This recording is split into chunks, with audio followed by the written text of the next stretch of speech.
Roll cameras, roll sound. Camera speed. Green mark. Ready? And action! Cut! Let's try one more. Once again, please. And action!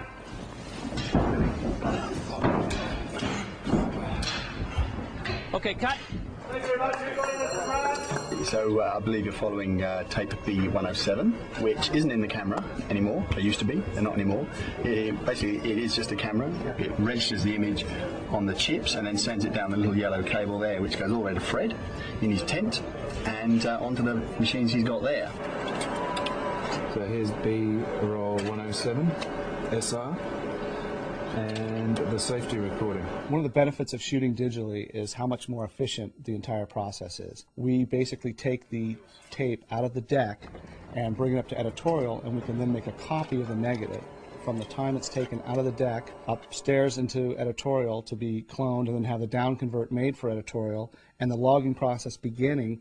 You know, you're talking basically less than an hour. With the logging, what happens is I take the information from the camera department, from continuity, from the sound department. So basically everything they do over there is now on this tiny piece of information that I am sent across to Jet. He'll open it up, he'll get all the information about this tape. B107. I'm digitizing now the B camera of the setup. By the time I'm done digitizing and organizing, the scene is complete, so I can pass that over to Roger. So he could actually have the sequence cut by the end of the day that it was shot. So tape 107 has made its way to editorial. It was shot just this evening, and already we as editors have the opportunity to cut with the material, which is a huge benefit for George because it is possible for us to put something together for him. Hi, Ben. Hi, George. How's it going? Going all right. Are you making a movie?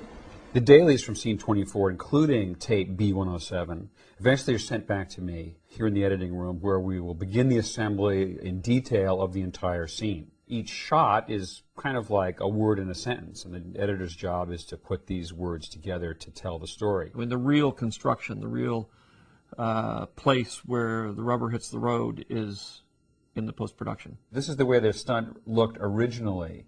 The stunt double is supposed to hurl Obi-Wan, and of course Obi just sort of spins out of frame. He just sort of turns. We're saying, okay, well, we really want to change some things here. The way we've cut this fight, we'd like to freeze him and put in a backdrop so that he disappears for a moment. I can take that freeze frame of him and animate it such that it flies out of frame, so that the motion cuts with him going over on the floor. And when that's completed, the shot goes off to ILM, and they will start over, taking as a cue all that's been done up to that point. And that material comes to our editorial here at ILM, and they give us crossover sheets, which basically say this element is going to be brought online and it will be on our servers. We then have access to the B107 reel.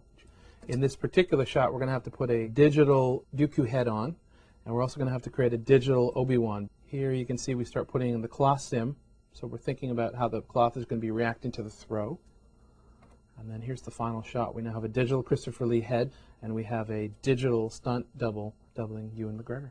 The fight that takes place on this bridge that B107 was part of, every single shot in this fight has some kind of digital addition. So once we get the final shots from ILM and it's cut into the sequence in context, we screen them down here in our theater, and once he signs off on it, what would then remain would be to color time and then to do the mix and then make prints. And at that point, that's when all the fans get to see all this hard work that they've been tracking.